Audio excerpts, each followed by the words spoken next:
भूतिया पुराना मकान। श्यामला और विनय एक छोटे से शहर में रहते थे।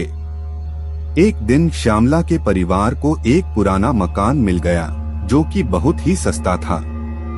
विनय को उस मकान में एक अजीब सी अधूरी भावना महसूस हो रही थी, लेकिन श्यामला उसे यकीन दिला रही थी कि वह सब सिर्फ उनकी सोचने की बात है। मकान में रहना शुरू किया तो विनय को रात को अजीब सी आवाजें सुनाई देने लगी। वह दरवाजे की ओर देखता तो कोई नहीं था, पर आवाजें बार बार आती रहती थीं। एक दिन जब श्यामला बाजार से लौटी तो उसने देखा कि विनय बहुत बेचैन सा बैठा है। तुम्हें क्या हुआ? श्यामला ने पूछा। विनय ने अपने दर्द भरे दिल से बताया कि रात को उसने एक अजीब सी औरत को देखा जो मकान के बाहर खड़ी थी और उससे जोर जोर से चिल्ला रही थी, मेरा बच्चा, मेरा बच्चा। श्यामला ने विनय को समझाया कि यह सब बस उनकी सोचने की बात है और वह इसे ध्यान में न ले। पर विनय के मन में भय और डर बाजार ही नहीं उतर रहा था। एक रात विनय ने अधूरी भावना को महसूस किया कि कुछ खास है। वह बेहद डर रहा था, पर फिर भी मकान में घूमता हुआ उसने एक गुप्त दरवाजे को पाया। दरवाजे के पास जाकर विनय ने उसे खोला और देखा कि वह दरवाजा उसे एक छोटे से कमरे में ले जा रहा है, जहां एक अजीब सा अधूरा बच्चा था जो अपनी मां को ढूंढ रहा था।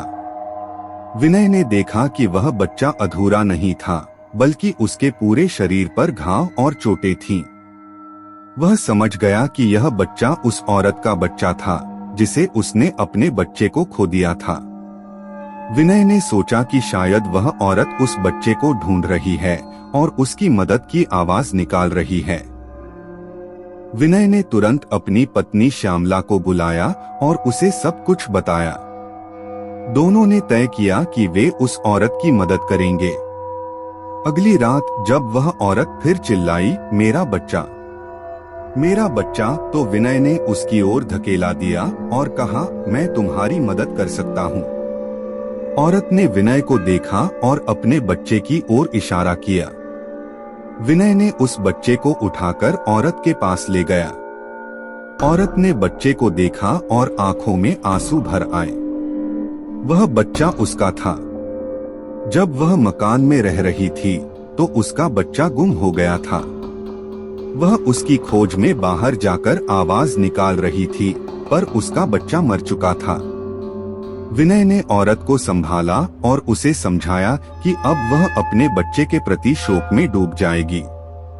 पर विनय ने उसे समझाया कि अब वह अपने बच्चे को अपने यादों में जीने की कोशिश करे और अपने बच्चे को शांति देने के लिए उसकी आत्मा का संचार करे। औरत ने विनय की बात मानी और उसके साथ रहने लगी। उसने अपने बच्चे की यादों में जीने की कोशिश की और अपनी दर्द भरी कहानी कही। विनय और श्यामला ने उसे अपने साथ रहने की इजाजत दी और मकान में रहकर वह औरत अपने बच्चे की यादों में जीती रही। यह कहानी हमें यह सिखाती है कि अगर हम दूसरों की भावनाओं को समझने और सहानुभूति दिखाने की कोशिश करें तो हम समाज में प्रेम और समझ फैला सकते हैं।